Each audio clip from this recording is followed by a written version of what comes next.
तो दोस्तों smart money concept की सीरीज़ में आज हम समझने वाले हैं ऑर्डर ब्लॉक को, bullish order block and bearish order block. अब ये ऑर्डर ब्लॉक क्या होती है, कैसे आइडेंटिफाई करना है, कैसे यूज़ करना है, सब कुछ आप बहुत ही आसान भाषा में समझ जाने वाले हो। जैसे बाकी के टॉपिक को समझा है वैसे इसे भी समझोगे, इसके आगे के टॉपिक को भी समझोगे, तो आपको फिक्र करने की कोई ज़रूरत नहीं है। चलिए तो वीडियो को स्टार्ट करते हैं और समझते हैं ऑर्डर ब्लॉक को। देखिए तो स्मार्ट मनी का हमारा जो अगला टॉपिक है वो है ऑर्डर ब्लॉक। कौन सा टॉपिक है?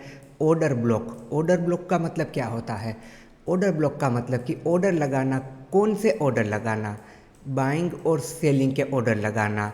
क्या होता है ऑर्डर ब्लॉक का मतलब? ऑर्डर लगाना। ये ऑर्डर कौन लगाता है? सब लोग लगाते हैं। आप लगाते हो, मैं लगाता हूँ। उसी तरीके से ये जो बड़ा प्लेयर है, ये इंस्टीट्यूशन है, ये ऑपरेटर है, तो ये जो ऑपरेटर है ये भी तो ऑर्डर लगाता होगा। इसे बाइंग करनी है फिर भी ऑर्डर लगाने होंगे, इसे सेलिंग करनी है फिर भी ऑर्डर लगाने होंगे। तो ये जो ऑर्डर लगाता है ना, उसे ऑर्डर ब्लॉक कहा जाता है। हमें यहाँ पर ये फाइंड आउट करना है कि ये जो बड़ा प्लेयर है इसके ऑर्डर कहाँ पर लगे हुए हैं। अगर हमें ये बात पता चल जाए कि ये जो बड़ा प्लेयर है इसके ऑर्डर कहाँ पर लगे हुए हैं, ये बात हमें पता चल जाए तो वहाँ पर हम उसके साथ ट्रेड कर सकते हैं कि यहाँ से प्राइस ऊपर की तरफ जाने वाली है, क्योंकि यहाँ पर बड़े प्लेयर के यानी कि ऑपरेटर के ऑर्डर लगे हुए हैं। यहाँ पर अगर उसके बाइंग के ऑर्डर लगे हुए हैं तो यहाँ से एक बहुत ही अच्छा मूवमेंट आ सकता है, तो मैं भी यहाँ पे ट्रेड कर सकता हूँ और उस मूवमेंट में पार्टिसिपेट कर सकता हूँ। अब बात ये आती है कि हमें कैसे पता चलेगा कि ये जो बड़ा प्लेयर है इसके ऑर्डर कहाँ पर लगे हुए हैं, तो उसी बात को हमें सीखना है। देखिए प्राइस इस तरीके से हायर हाई हायर लो का स्ट्रक्चर बना के ऊपर की तरफ जा रही है। अब किसी बड़े प्लेयर को इस लेवल पर यहाँ पर बाइंग करनी है, क्योंकि वो देख रहा है कि यहाँ पर अप ट्रेंड चल रहा है, यहाँ पर मुझे बाइंग करनी है। तो इस लेवल पर उसे अगर बाइंग करनी है तो वो अपनी सारी क्वांटिटी में एक साथ बाइंग नहीं कर सकता है। उसके पीछे काफ़ी सारे रीज़न हैं। एक रीज़न तो ये कि उसकी क्वांटिटी बहुत ही बड़ी होती है, हमारी तरह छोटी क्वांटिटी नहीं होती। हम जहाँ चाहे वहाँ पर बाइंग सेलिंग कर सकते हैं, क्योंकि सामने हमें बायर्स और सेलर्स मिल जाते हैं। क्योंकि हमारी क्वांटिटी कम होती है तो उतनी लिक्विडिटी मार्केट में अवेलेबल होती है। तो इस लेवल पर अगर ऑपरेटर को 5 लाख क्वांटिटी में बाइंग करनी है, 5 लाख क्वांटिटी में, ये तो मैं ऐसे ही नंबर बता रहा हूँ, उसका नंबर कितना भी हो सकता है, इससे ज़्यादा भी हो सकता है। तो उसे अगर 5 लाख क्वांटिटी में यहाँ पर बाइंग करनी है तो यहाँ पर कुछ रूल्स एंड रेगुलेशन होते हैं कि कोई भी इतनी बड़ी क्वांटिटी में एक साथ बाइंग या सेलिंग नहीं कर सकता है, क्योंकि उसकी वजह से प्राइस मैनिपुलेट हो जाती है। तो इस वजह से भी वो एक साथ बड़ी क्वांटिटी में बाइंग या सेलिंग नहीं कर सकता है। और अगर वो इतनी बड़ी क्वांटिटी में ऑर्डर लगाता भी है तो सामने उसे उतने सेलर्स नहीं मिलेंगे। तो अब वो अपने इस 5 लाख क्वांटिटी के ऑर्डर को एक साथ नहीं लगा सकता है, एक साथ उसे नहीं मिलेंगे। तो वो क्या करेगा? एक रेंज डिसाइड कर लेगा। वो क्या करेगा? देखिए मार्केट इस तरीके से ऊपर की तरफ देखो जा रहा है, तो यहाँ पर एक लेवल पर वो एक रेंज डिसाइड कर लेगा। हम मान लेते हैं कि ये स्टॉक 1000 रुपये का है, तो यहाँ से यहाँ तक ये जो एरिया है ये 1000 रुपये से 1020 का एरिया है। तो वो 1000 से 1020 की रेंज को डिसाइड कर लेगा। तो वो 1000 से 1020 की रेंज में अपने ऑर्डर को लगाएगा कि ये 1000 से 1020 की जो रेंज है उस रेंज में मैं यहाँ पर अपनी क्वांटिटी को बाय कर लूँगा। तो यहाँ पर अगर मान लेते हैं कि चलो एक बार के लिए मान लेते हैं कि इसने 5 लाख क्वांटिटी को यहाँ पर लगा दिया, 5 लाख क्वांटिटी उसे मिल भी गई, उसने मार्केट ऑर्डर लगा दिया और यहाँ पर उसे 5 लाख क्वांटिटी मिल गई। तो इतना बड़ा ऑर्डर अगर यहाँ पे लगेगा, इतना बड़ा ऑर्डर यहाँ पर आएगा, तो प्राइस यहाँ पर तेज़ी से ऊपर की तरफ जाने लगेगी। तो यहाँ पर उसे सारी क्वांटिटी एक प्राइस पर तो मिलेगी नहीं कि चलो 1000 की प्राइस पर उसे क्वांटिटी मिल गई। इतना बड़ा ऑर्डर आएगा तो प्राइस तेज़ी से ऊपर की तरफ जाएगी। तो कुछ क्वांटिटी उसे मिलेगी 1000 पर, कुछ 1010 पर, कुछ 1020 पर, कुछ 1030 पर, कुछ 1040 पर। इस तरीके से उसकी क्वांटिटी फिल होगी, उसे अलग अलग प्राइस पर स्टॉक मिलेगा। तो उसकी क्वांटिटी कितनी है? उसकी क्वांटिटी है 5 लाख। तो यहाँ पर अगर इस तरीके से उसे स्टॉक मिला, जैसे कि थोड़ी क्वांटिटी 1000 पर मिली, थोड़ी 1010 पर मिली, थोड़ी 1015 पर मिली, थोड़ी 1020 पर मिली, इस तरीके से हुआ और उसकी इतनी बड़ी क्वांटिटी है, तो उसका प्रॉफिट कितना कम हो जाएगा। तो वो इस तरीके से भी नहीं कर सकता है, इसीलिए वो एक रेंज को डिसाइड करता है कि इस रेंज में ही मुझे अपनी क्वांटिटी को बाय करना है। तो वो यहाँ पर इस तरीके से एक रेंज बना लेगा। जो वो रेंज बनाएगा ना कि इसी रेंज में मुझे बाय करना है, उसी रेंज को यहाँ पर ऑर्डर ब्लॉक कहा जाता है। ऑर्डर तो सब लगाते हैं, आप में हर रिटेलर यहाँ पर ऑर्डर लगाता है, पर हर एक लेवल पर जहाँ पर ऑर्डर लगते हैं उसे ऑर्डर ब्लॉक नहीं कहा जाता है। जहाँ पर इस ऑपरेटर के ऑर्डर लगे हुए होते हैं उसी को ऑर्डर ब्लॉक कहा जाता है। वो एक पर्टिकुलर इस तरीके से रेंज होती है। अब आपका सवाल होगा कि चलो भाई, उसने तो यहाँ पर ऑर्डर लगा लिए, उसने इस रेंज में ऑर्डर लगा लिए, प्राइस यहाँ से इस तरीके से ऊपर की तरफ भी चली गई, तो अब हमें उसके साथ ट्रेड कैसे करना है। यहाँ से उसने ऑर्डर लगाए, प्राइस इस तरीके से चली गई, प्राइस तो चली गई, अब हम क्या करें। चलो हमें पता लग गया कि ये ऑर्डर ब्लॉक है, पर अब इसका हमें काम क्या है। वो तो यहाँ पर बाइंग कर चुका, यहाँ से प्राइस ऊपर की तरफ जा चुकी, अब इसका क्या काम है। तो यहाँ पर अभी मैंने आपको एक बात बताई थी कि वो एक साथ अपनी सारी क्वांटिटी को फिल नहीं कर सकता है, एक साथ उसे अपनी सारी क्वांटिटी नहीं मिल पाएगी। इसीलिए यहाँ पर वो एक रेंज बनाता है कि इसी रेंज में यहाँ पर मुझे बाइंग करनी है। तो एक बार जब इसने यहाँ पर बाइंग किया ना, यहाँ पर अपनी बड़ी क्वांटिटी में ऑर्डर लगाए ना, तो उसकी 5 लाख क्वांटिटी थी। कितनी थी? 5 लाख क्वांटिटी थी। तो यहाँ पर जब उसने बाइंग की ना, तब यहाँ पर हम एग्जांपल के लिए मान लेते हैं उसकी 3 लाख क्वांटिटी में ऑर्डर एग्जीक्यूट हो गए। इस रेंज में 3 लाख क्वांटिटी उसे मिल गई। अभी और कितनी बाकी है? अभी और 2 लाख क्वांटिटी बाकी है। तो 3 लाख क्वांटिटी में यहाँ पर ऑर्डर लगे, यहाँ पर उसके ऑर्डर एग्जीक्यूट हुए, तो यहाँ से हमें एक बहुत ही अच्छा मोमेंटम देखने को मिलेगा, क्योंकि इतना बड़ा ऑर्डर लगा है, इतनी बड़ी क्वांटिटी में बाइंग हुई है। इसीलिए तो ये जो रैली हुई ना, इसमें हम पार्टिसिपेट नहीं कर सकते हैं, क्योंकि हमें पता ही नहीं था कि उसका एरिया क्या है यहाँ पर बाइंग करने का। वो बात हमें इस लेवल पर नहीं पता थी, इसीलिए इस रैली में हम पार्टिसिपेट नहीं कर सकते हैं। ये तो हमारा इस तरीके से मिस हो गया। पर हमें ये बात पता चल गई कि इस किसी लेवल पर यहाँ पर ऑर्डर ब्लॉक है, यहाँ पर बड़े प्लेयर ने एंटर किया है। और हमें अभी ये बात भी पता है कि यहाँ पर कुछ क्वांटिटी में उसने बाइंग किया होगा, कुछ क्वांटिटी उसकी अभी भी यहाँ पर पेंडिंग होगी, मतलब कि अगेन से उसे बाय करना है। आप कहोगे वो इस लेवल पर बाइंग कर लेगा, तो ऐसा वो नहीं कर सकता। ऐसा अगर उसने कर लिया तो यहाँ पर उसका प्रॉफिट कम हो जाएगा ना। उसने एक रेंज डिसाइड की है ना, उसी रेंज में अगर उसकी सारी क्वांटिटी उसे मिली तो उसे ज़्यादा प्रॉफिट हो सकता है। इसी वजह से वो प्राइस को दोबारा से इस रेंज में लाने की कोशिश करेगा। और हमने पहले ही इस रेंज को आइडेंटिफाई कर लिया है कि ये है ऑपरेटर की ऑर्डर ब्लॉक। तो जैसे ही प्राइस इस लेवल पर आएगी ना, यहाँ पर उसके ये पेंडिंग ऑर्डर है वो एग्जीक्यूट होंगे। इतनी बड़ी क्वांटिटी में अगेन से उसके ऑर्डर एग्जीक्यूट हो गए, तो यहाँ से एक और मोमेंटम हमें देखने को मिल सकता है। और अब की बार यहाँ पर हम भी उसके साथ ट्रेड लेंगे, क्योंकि हमें पता है उसके यहाँ पर पेंडिंग ऑर्डर है। आई ये बात आपको समझ में आई? अगर नहीं समझ में आई, दोबारा से इतना पार्ट आप देख लो, आपको समझ में आ जाएगा। मुझसे जितना हो सकता है उतना मैं आपको इजी लैंग्वेज में बताने की कोशिश कर रहा हूँ। होप सो आपको ये बात समझ में आ गई होगी। तो इस ऑर्डर ब्लॉक को आपको बहुत ही अच्छे से सीखना है, बहुत ही अच्छे से समझना है। इसके बेस पर हमें बहुत ही अच्छे ट्रेड मिल सकते हैं। तो इसे आप बहुत ही ज़्यादा अच्छे से, बहुत ही फोकस के साथ समझोगे। तो हमने ऑर्डर ब्लॉक को आइडेंटिफाई कर लिया कि यहाँ पर ऑर्डर ब्लॉक है, जहाँ पर बड़े प्लेयर के ऑर्डर पेंडिंग है।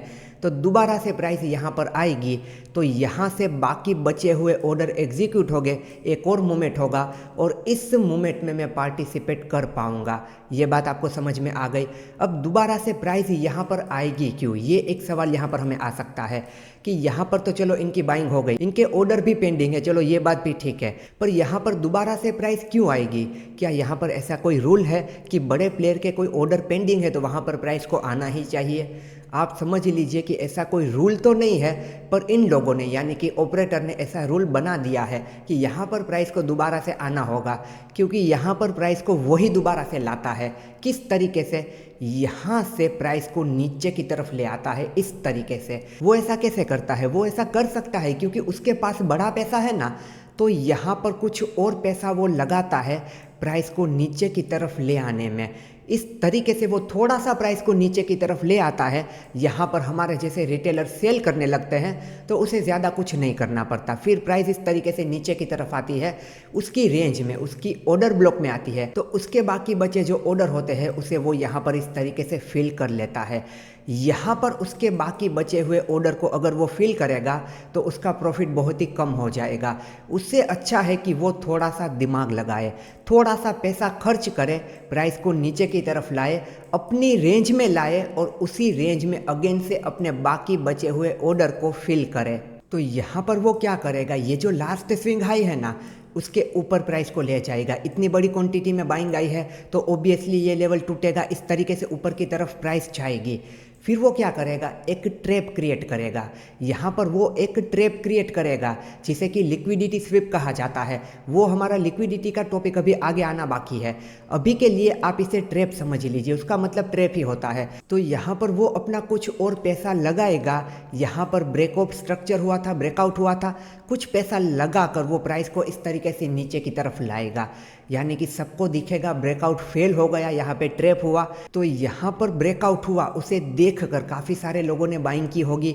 तो यहाँ पर उनका स्टॉप लॉस लगा हुआ होगा, कुछ लोगों का यहाँ पर लगा हुआ होगा। यहाँ पर इस तरीके से कैंडल के लोग स्टॉप लॉस ले लेते हैं, यहाँ पर लगा हुआ होगा। तो यहाँ पर क्या होगा, जैसे ही ये ट्रैप होगा, प्राइस नीचे की तरफ आएगी। इन लोगों ने बाइंग किया था, यहाँ पर उनका एसएल था, तो इन लोगों ने बाइंग की थी, प्राइस नीचे आई, तो यहाँ पर अब उन्हें सेल करना होगा, उनका एसएल हिट होगा, मतलब कि यहाँ पर सेलिंग के ऑर्डर आएंगे। और इस तरीके से ट्रैप को देखकर काफ़ी सारे नए लोग भी आएंगे यहाँ पर शॉर्ट सेलिंग करने, तो यहाँ पर सेलिंग होने लगेगी। तो ऑपरेटर ने ज़्यादा कुछ नहीं किया, थोड़ा सा प्राइस को यहाँ से धक्का लगाया, इस लेवल के नीचे आई।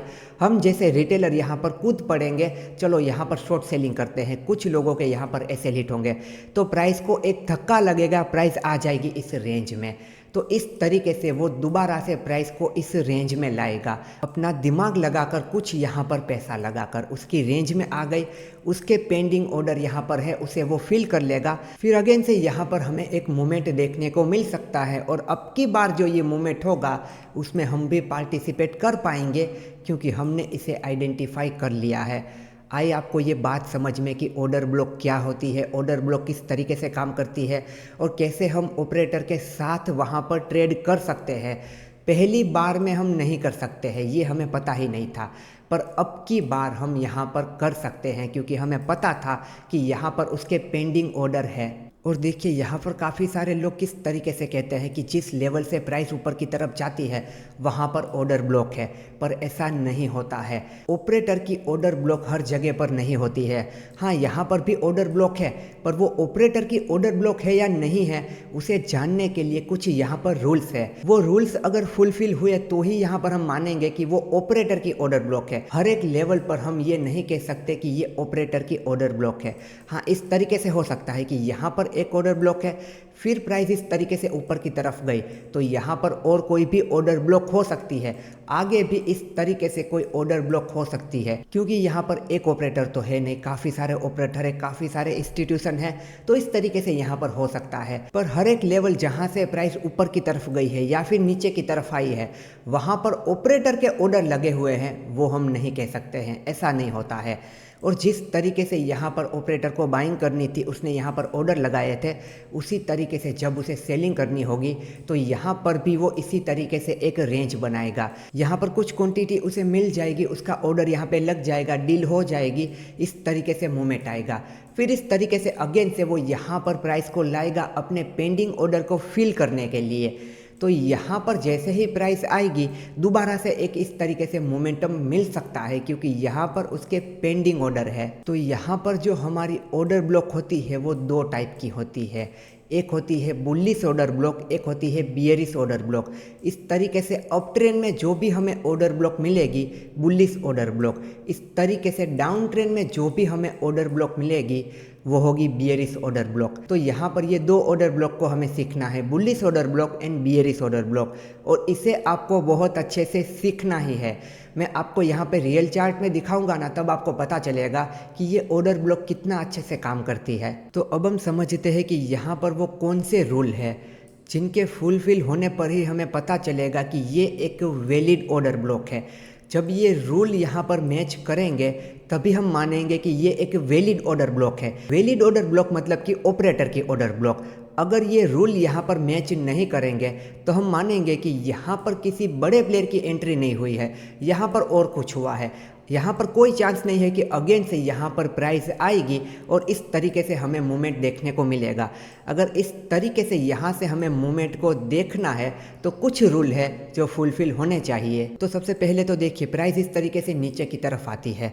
जिस कैंडल में यहाँ पर एक मोमेंटम हमें देखने को मिलता है, क्योंकि यहाँ पर बड़ा ऑर्डर लगेगा तो बड़ी बड़ी कैंडल बनेगी।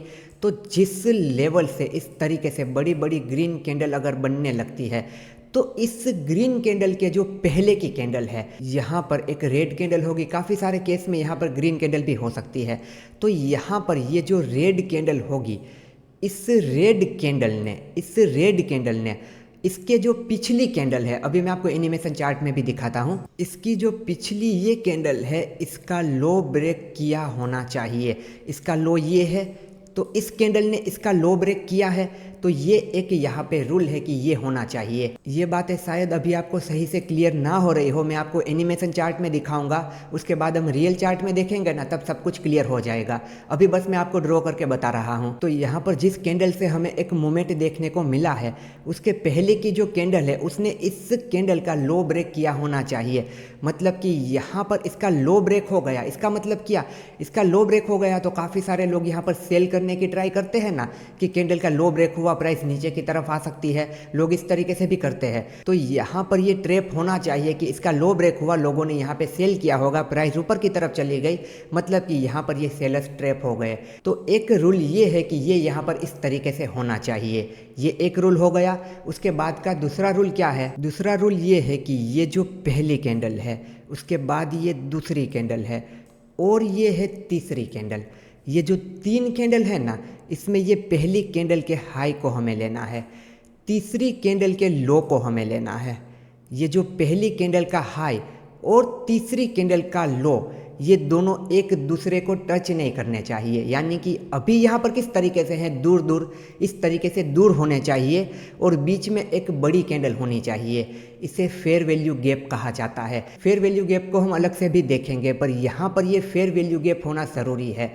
फेयर वैल्यू गैप मतलब कि क्या? देखिए, यहाँ पर एक छोटी सी कैंडल आई है, उसका हमें हाई इस तरीके से मार्क करना है। उसके बाद यहाँ पर एक बड़ी ग्रीन कैंडल होनी चाहिए। फेयर वैल्यू गैप भी दो होते हैं, बुलिश एंड बियरिश, उसे डिटेल में आगे हम देखेंगे। फिर यहाँ पर और एक कैंडल होनी चाहिए। तो ये जो पहली कैंडल है और ये जो तीसरी कैंडल है, पहली कैंडल का हमें हाई लेना है, तीसरी कैंडल का हमें लो लेना है। इसके बीच में ये जो हमें गैप देखने को मिल रहा है ना, इसी गैप को फेयर वैल्यू गैप कहा जाता है। उसके नाम में ही है ना गैप, तो यहाँ पर ये जो गैप होता है ना, उसे फेयर वैल्यू गैप कहा जाता है। फेयर वैल्यू गैप के लिए हमें सिर्फ दो चीज़ें देखनी है। बीच वाली कैंडल बड़ी होनी चाहिए, पहली कैंडल का हाई तीसरी कैंडल का लो एक दूसरे से टच नहीं करने चाहिए, फेयर वैल्यू गैप नाम से। तो इसे हम कहेंगे फेयर वैल्यू गैप। तो यहाँ पर जब भी हम ऑर्डर ब्लॉक को देखते हैं तो हमें देखना होता है कि यहाँ पर कोई ना कोई फेयर वैल्यू गैप बना हुआ होना चाहिए, तभी वो हमारी वैलिड ऑर्डर ब्लॉक है। कि यहाँ से प्राइस ऊपर की तरफ गई है, यहाँ पर फेयर वैल्यू गैप भी था, तो अगेन से इस लेवल पर प्राइस आ सकती है। तो अभी के लिए आपको फेयर वैल्यू गैप समझ में आ गया। तो यहाँ पर दूसरा रूल ये है कि इसके बीच में ये गैप होना चाहिए, तभी तो यहाँ पर हमें पता चलेगा ना कि ऑपरेटर की एंट्री हुई है। क्योंकि इस तरीके से गैप होगा, इस तरीके से कैंडल के ऊपर कैंडल बनेगी, मोमेंटम कैंडल बनेगी, तभी तो ये साबित होगा कि किसी बड़े प्लेयर ने यहाँ पर एंटर किया है, तभी प्राइस में इतना अच्छा मूवमेंट देखने को मिला है। और अगर प्राइस में इतना अच्छा मूवमेंट देखने को मिला है तो इस तरीके से एक लेवल पर गैप क्रिएट हुआ ही होगा। ये दूसरा रूल हो गया। तीसरा रूल क्या है? जिस लेवल से प्राइस यहाँ पर नीचे आई थी, फिर इस तरीके से ऊपर की तरफ गई है, तो यहाँ पर ये ब्रेक ऑफ स्ट्रक्चर होना चाहिए। तो यहाँ पर ये ब्रेक ऑफ स्ट्रक्चर होता है ना, उसके बाद ही हमें यहाँ पर ऑर्डर ब्लॉक को देखना है। अगर ब्रेक ऑफ स्ट्रक्चर नहीं हुआ है तो यहाँ पर ऑर्डर ब्लॉक को देखने का कोई मतलब नहीं है। तो जब ब्रेक ऑफ स्ट्रक्चर हमें इस तरीके से मिल जाता है ना, फिर हमें नीचे देखना है कि कोई ऑर्डर ब्लॉक बनी हुई है, कोई यहाँ पर इस तरीके से फेयर वैल्यू गैप है, कोई इस तरीके से यहाँ पर लिक्विडिटी स्विप है, यानी कि इस तरीके से ट्रैप हुआ है, वो सारी चीज़ें हमें बाद में देखनी है। पहले हमें ये देखना है कि यहाँ पर ब्रेक ऑफ स्ट्रक्चर हुआ होना चाहिए, मतलब कि जिस लेवल से प्राइस नीचे आ रही थी वो लेवल यहाँ पर निकलना चाहिए। ऐसा क्यों? क्योंकि मैंने आपको बताया था ना, यहाँ पर वो ट्रैप क्रिएट करेंगे, उसके बाद ही प्राइस नीचे की तरफ आएगी, लोग शॉर्ट सेलिंग करेंगे, उनके लेवल में आएगी, फिर इस तरीके से ऊपर की तरफ जाएगी। इसीलिए यहाँ पर BOS का होना ज़रूरी है। अब देखिए यहाँ पर जो इसका आखिरी रूल और आखिरी पॉइंट है वो ये है कि यहाँ से देखिए ये ऊपर की तरफ गया है। बाकी सारे रूल हमने देखे कि चलो ये इस तरीके से ऊपर की तरफ जाना चाहिए, यहाँ पर एक इम्बैलेंस होना चाहिए, यानी कि एक फेयर वैल्यू गैप होना चाहिए। और यहाँ पर हमें अपनी ऑर्डर ब्लॉक किसे मानना है? इसे। ये जो आखिरी हमारी कैंडल होती है ना, ये कैंडल, इस कैंडल के बाद यहाँ पर ऊपर की तरफ मूवमेंट आता है, तो ये जो हमारी आखिरी कैंडल होती है ना। और यहाँ पर हमने ये भी एक पॉइंट देखा कि यहाँ पर एक जो लास्ट कैंडल होती है, उस कैंडल के लो को ये कैंडल ब्रेक करनी चाहिए, उसके बाद एक मूवमेंट होना चाहिए। तो ये जो हमारी कैंडल होती है ना, जहाँ से ग्रीन कैंडल बनी है उसके पहले की ये कैंडल, ये हमारी ऑर्डर ब्लॉक की कैंडल होती है। इस कैंडल के लो और हाई दोनों को हमें मार्क करना है और इस तरीके से हमें एक ऑर्डर ब्लॉक बना देनी है। तो ये जो हमारा एरिया है ना, ये एरिया यानी कि ये रेंज है हमारी ऑर्डर ब्लॉक की रेंज, मतलब कि ऑपरेटर ने ये रेंज पसंद की है, इस रेंज से उसने बाइंग की है। तो दोबारा से प्राइस जब यहाँ पर आएगी, यहाँ से ऊपर की तरफ जा सकती है। अब एक जो आखिरी पॉइंट है जो मुझे आपको बताना है कि ये ऑर्डर ब्लॉक अनमिटिगेट होनी चाहिए। क्या होनी चाहिए? अनमिटिगेट होनी चाहिए। अब इसका क्या मतलब है, मैं आपको सीधा सीधा बताता हूँ। देखिए यहाँ से ये प्राइस इस तरीके से ऊपर की तरफ गई, फिर इसी लेवल से प्राइस इस तरीके से नीचे की तरफ आती है, ऐसे इस तरीके से नीचे की तरफ आती है। और इस ऑर्डर ब्लॉक की रेंज को अगर यहीं पर किसी कैंडल ने टच कर लिया, मतलब कि ऑर्डर ब्लॉक के पास आ गए, उसे टच कर लिया या उसके अंदर आ गए, मतलब कि ये ऑर्डर ब्लॉक मिटिगेट हो गई। क्या हो गई? मिटिगेट हो गई, मतलब कि अब ये काम नहीं करेगी। ये ऑर्डर ब्लॉक अनमिटिगेट होनी चाहिए। अनमिटिगेट का मतलब कि यहाँ से जब प्राइस ऊपर की तरफ गई और फिर यहाँ पर जब ये नीचे की तरफ आएगी, देखिए क्योंकि ये ऊपर की तरफ गई, इस तरीके से ये ऊपर की तरफ गई, तो ये थोड़ा बहुत तो इस तरीके से नीचे की तरफ आएगी ना, ऐसे ही तो नहीं चली जाएगी, कहीं पर थोड़ा सा तो रुकेगी। तो जब ये रुकेगी ना, तो ये इस ऑर्डर ब्लॉक को टच नहीं करनी चाहिए। अगर इसने ऑर्डर ब्लॉक को टच कर दिया तो फिर ये order block valid order block नहीं है। ऐसा क्यों पता है? ऐसा इसीलिए क्योंकि मान लीजिए कि यहाँ पर 2 या 3 कैंडल बनी, प्राइस इस तरीके से ऊपर की तरफ गई, फिर एक बड़ी सी इस तरीके से कैंडल आई जिसने इस ऑर्डर ब्लॉक को टच कर लिया।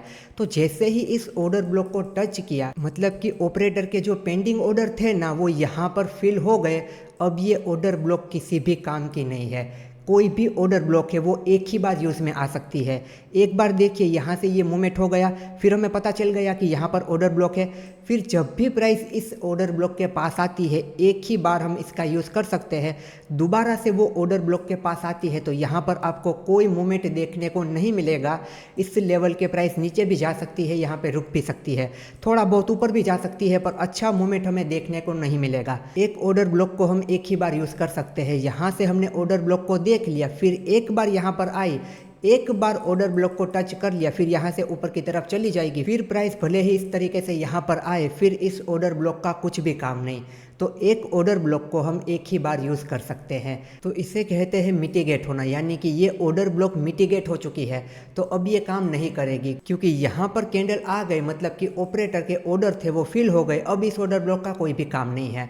तो हम जो ऑर्डर ब्लॉक देख रहे हैं वो अनमिटिगेट होनी चाहिए। क्या होनी चाहिए? अनमिटिगेट होनी चाहिए, मतलब कि कोई भी कैंडल फिर से इस ऑर्डर ब्लॉक के पास नहीं आई है। अगर आ चुकी है तो ऑर्डर फिल हो चुके हैं, उसका कोई काम नहीं।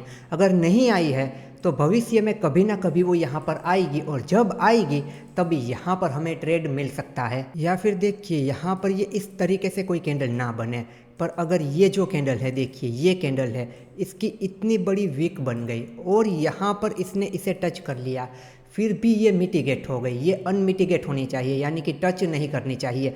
यहाँ पर इसने टच कर लिया या फिर इसकी वीक ने टच कर लिया तो ये हो गई मिटिगेट, मतलब कि ये अब काम नहीं करेगी। ऑर्डर ब्लॉक अनमिटिगेट होनी चाहिए। तो ये 4 पॉइंट होने चाहिए आपकी ऑर्डर ब्लॉक में, तभी हम यहाँ पर मानेंगे कि ये ऑर्डर ब्लॉक हमारी वैलिड ऑर्डर ब्लॉक है। मैं एक बार चारों को रिवाइज करा देता हूँ, उसके बाद मैं आपको एनिमेशन चार्ट में दिखाता हूँ। एक तो देखिए यहाँ पर ये एक कैंडल इस तरीके से होती है, इस कैंडल के लो के नीचे हमारी ऑर्डर ब्लॉक की कैंडल इस तरीके से आनी चाहिए।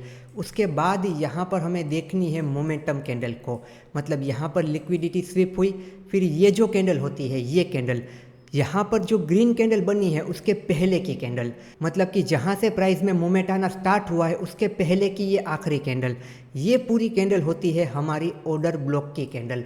फिर यहाँ पर हमें एक इम्बैलेंस देखना है, यानी कि फेयर वैल्यू गैप देखना है कि इस कैंडल का हाई इस कैंडल का लो, ये दोनों के बीच में एक गैप होना चाहिए। ये गैप बड़ा भी हो सकता है, ये गैप छोटा भी हो सकता है, बस यहाँ पर गैप होना चाहिए। मतलब कि इम्बैलेंस से ये बड़ा ऑर्डर लगा है, इसी वजह से ये गैप होता है, तो ये 2 बात हो गई। उसके अलावा प्राइस जहाँ से गिरी है वो लेवल यहाँ पर क्रॉस होना चाहिए, मतलब कि ब्रेक ऑफ स्ट्रक्चर होना चाहिए यहाँ पे ट्रैप करने के लिए। ये 3 बातें हो गई।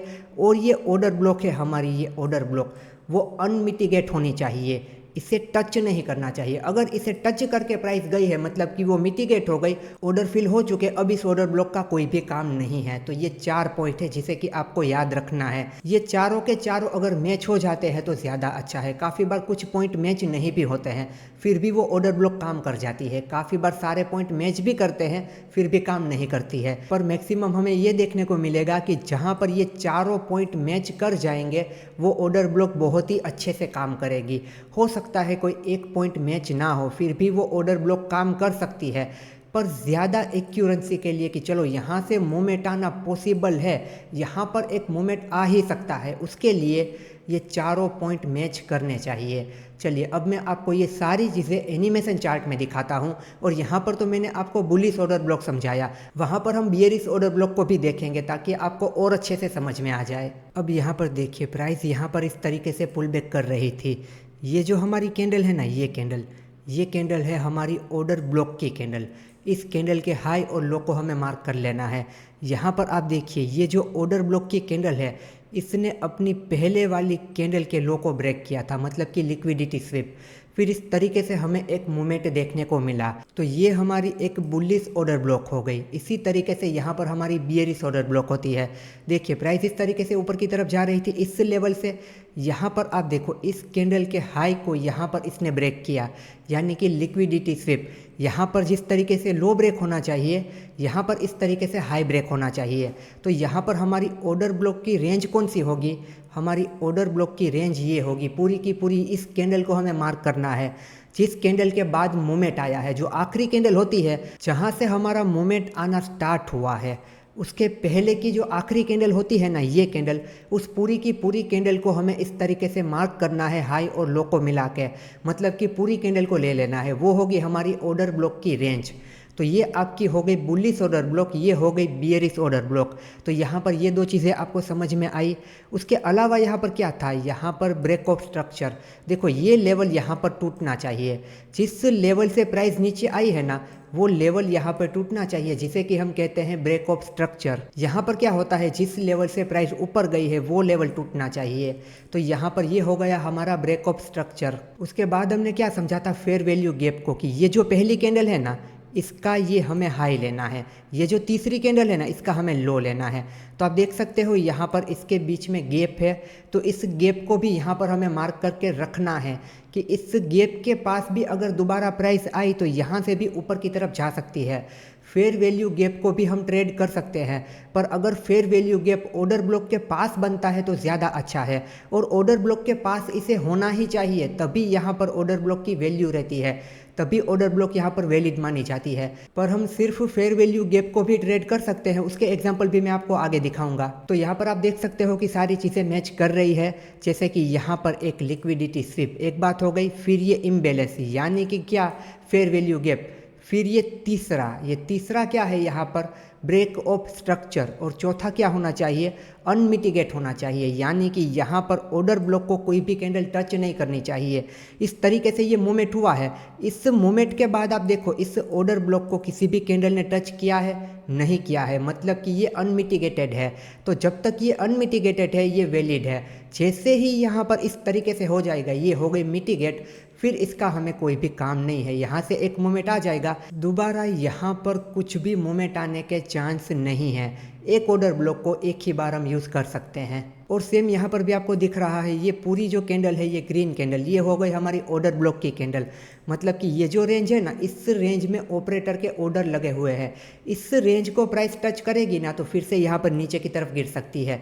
ये बुलिश ऑर्डर ब्लॉक है, तो यहाँ पर इस लेवल को टच किया ना तो यहाँ से ऊपर की तरफ जा सकती है। फिर यहाँ पर देखिए, ये पहली कैंडल का हमें लो मार्क करना है, क्योंकि यहाँ पर हम उल्टा देखेंगे। इस तीसरी कैंडल का हमें यहाँ पर हाई मार्क करना है। तो आपको दिख रहा है इन दोनों के बीच में गैप, इस गैप को भी हमें इस तरीके से बनाना होता है, फेयर वैल्यू गैप। तो दूसरी कंडीशन भी मैच कर गई, यहाँ पर पहली ये, दूसरी ये, फिर तीसरा आप देखो यहाँ पर ब्रेक ऑफ स्ट्रक्चर हुआ है। और चौथा आप देखो, ये मिटिगेटेड नहीं है, ये अभी तक अनमिटिगेटेड है, मतलब कि यहाँ पर टच नहीं हुआ है। जैसे ही यहाँ पर इस तरीके से होगा ये हो जाएगा मिटिगेट, मतलब कि वहाँ से फिर इस तरीके से मूवमेंट आएगा, उसके बाद ये ऑर्डर ब्लॉक हमारे कोई भी काम की नहीं। अगर इसी कैंडल के साथ यहाँ पर टच हो गया होता या फिर इस कैंडल के साथ यहाँ पर टच हो गया होता तो ये कोई वैलिड ऑर्डर ब्लॉक नहीं है। और यहाँ पर मैंने आपको बताया था ना कि ये जो ऑर्डर ब्लॉक की हमारी कैंडल होती है वो उसके पहले की जो कैंडल होती है उसका लो ब्रेक होना चाहिए। तो यहाँ पर आप देखो इस तरीके से है, तो यहाँ पर ये जो कैंडल है ये एक वैलिड है, तो इसे हम ऑर्डर ब्लॉक मान सकते हैं। पर यहाँ पर आप देखो, यहाँ पर ये देखो सब कुछ है, यहाँ पर आप देखोगे ना तो यहाँ पर ये इम्बैलेंस भी है, यानी कि फेयर वैल्यू गैप भी है। पर यहाँ पर ये जो हमारी ऑर्डर ब्लॉक की कैंडल है इसने अपनी पिछली कैंडल के लो को ब्रेक नहीं किया है, तो ये यहाँ पर वैलिड नहीं है, तो इसे हम ऑर्डर ब्लॉक नहीं मानेंगे। भले ही यहाँ पर इस तरीके से हुआ है पर फिर भी इसे हम ऑर्डर ब्लॉक नहीं मानेंगे, क्योंकि यहाँ पर हमारी ये जो कंडीशन है कि यहाँ पर लिक्विडिटी स्विप होनी चाहिए, यानी कि इसके लो के नीचे आना चाहिए, ये फुलफिल नहीं हुई है, तो इससे हम वैलिड नहीं मानेंगे। इसे यहाँ पर हम इस तरीके से वैलिड मानेंगे। अब यहाँ पर देखिए, ये रही हमारी यहाँ पर ऑर्डर ब्लॉक की कैंडल, ये रही यहाँ पर हमारी ऑर्डर ब्लॉक। इस तरीके से नीचे आया, यहाँ पर लिक्विडिटी स्विप भी हुई, फिर इस तरीके से ऊपर गया। इस पहली कैंडल में और इस तीसरी कैंडल में एक तो यहाँ पर कोई फेयर वैल्यू गैप नहीं है, तो ये नहीं चलेगी। उसके अलावा आप देखोगे तो ब्रेक ऑफ स्ट्रक्चर हुआ है, तो ये बात यहाँ पर मैच की है। पर ये कैंडल का जो लो है वो ऑर्डर ब्लॉक को टच कर गया है, देख सकते हो आप यहाँ पर इसे टच कर गया है। इसका मतलब कि ये हो गई मिटिगेट, ये मिटिगेट हो गई। इसको टच किया मतलब कि मिटिगेट हो गई, मतलब कि यहाँ पर जो ऑपरेटर के ऑर्डर थे वो फिल हो गए, फिर इस तरीके से हो गया। यहाँ से देखो एक मूवमेंट आया था, यहाँ पर ऑपरेटर के ऑर्डर थे, फिर इस तरीके से दोबारा से इसने इसे टच किया ना तो जो पेंडिंग ऑर्डर थे ना वो फिल हो गए, तो इस तरीके से ये मूवमेंट हो गया।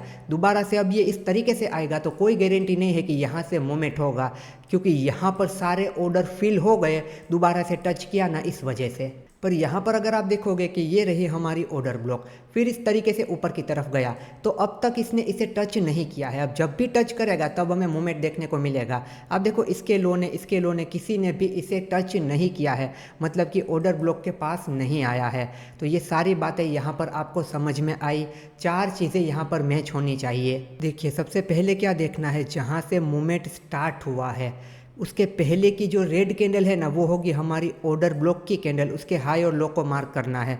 जो ऑर्डर ब्लॉक की कैंडल है उसने अपनी पिछली कैंडल का लो ब्रेक किया होना चाहिए, ये एक बात हो गई। उसके बाद यहाँ पर इस तरीके से ब्रेक ऑफ स्ट्रक्चर होना चाहिए। जब भी ब्रेक ऑफ स्ट्रक्चर हो जाता है ना उसके बाद ही ये सारी चीज़ें हमें देखनी है। उसके बाद ये पहली कैंडल और तीसरी कैंडल के बीच में फेयर वैल्यू गैप होना चाहिए, इसे भी हमें इस तरीके से ड्रॉ करना है। ये 3 बात हो गई। उसके अलावा की चौथी बात कि ये अनमिटिगेट होना चाहिए, यानी कि इसे टच नहीं करना चाहिए। अगर इसी किसी लेवल पर ये टच हो चुका है मतलब कि पेंडिंग ऑर्डर फिल हो चुके, अब ये कोई भी काम का नहीं है, ये एक वैलिड ऑर्डर ब्लॉक नहीं है। सेम ऐसा यहाँ पर बियरिश ऑर्डर ब्लॉक में जब भी ये लेवल क्रॉस होता है मतलब कि ब्रेक ऑफ स्ट्रक्चर हो चुका, ऊपर हमें देखना है ऑर्डर ब्लॉक को। यहाँ पर आखिरी कैंडल का हाई यहाँ पर क्रॉस हुआ है मतलब कि लिक्विडिटी स्विप, तो ये होगी हमारी ऑर्डर ब्लॉक की कैंडल। फिर ये पहली कैंडल और तीसरी कैंडल को हमें मिलाना है कि इन दोनों के बीच में गैप होना चाहिए। तो यहाँ पर इन दोनों के बीच में गैप है, तो यहाँ पर फेयर वैल्यू गैप है, मतलब कि ऑर्डर ब्लॉक वैलिड है। उसके अलावा का भी एक पॉइंट है कि ये अनमिटिगेट होनी चाहिए। अनमिटिगेट मतलब कि यहाँ पर ऑर्डर ब्लॉक को कोई भी कैंडल टच नहीं करनी चाहिए। तो आप देखो जहाँ से मूवमेंट स्टार्ट हुआ है उसने इस लेवल को टच नहीं किया, मतलब कि ये अनमिटिगेटेड है। यहाँ पर इसे टच कर लिया मतलब कि मिटिगेट हो गई। अगर इस तरीके से टच कर लिया मतलब कि यहाँ पर जो ऑर्डर थे वो फिल हो चुके, अब इसका कोई भी काम नहीं। पर यहाँ पर जो ऑर्डर थे अभी भी पेंडिंग है, तो भविष्य में प्राइस यहाँ पर इस तरीके से आएगी, फिर एक मोमेंट आ सकता है क्योंकि यहाँ पर अभी भी पेंडिंग ऑर्डर पड़े हुए हैं। सो होप सो आपको ये चारों पॉइंट समझ में आए होंगे कि आपको एक वैलिड ऑर्डर ब्लॉक को देखने के लिए क्या चेक करना है। ये चारों पॉइंट मैच कर जाते हैं तो बहुत ही ज़्यादा अच्छा है, वहाँ पर आपकी ऑर्डर ब्लॉक बहुत ही अच्छे से काम करेगी। एंड दोस्तों, आप अगर टेक्निकल एनालिसिस को बिल्कुल बेसिक टू एडवांस सीखना चाहते हैं तो आप देख सकते हैं मेरा टेक्निकल एनालिसिस का मास्टर कोर्स। ये कोर्स इंडिया का टेक्निकल एनालिसिस का सबसे बड़ा कोर्स है। सारे टॉपिक को यहाँ पे कवर किया गया है, वो भी बिल्कुल आसान भाषा में। इस वेबसाइट पर आप आओगे तो आपको यहाँ पर कोर्स के इंट्रोडक्शन का एक वीडियो मिलेगा। इस वीडियो को आप देखोगे, यहाँ पर कोर्स की सारी इन्फॉर्मेशन है, आपको सब कुछ क्लियर हो जाएगा।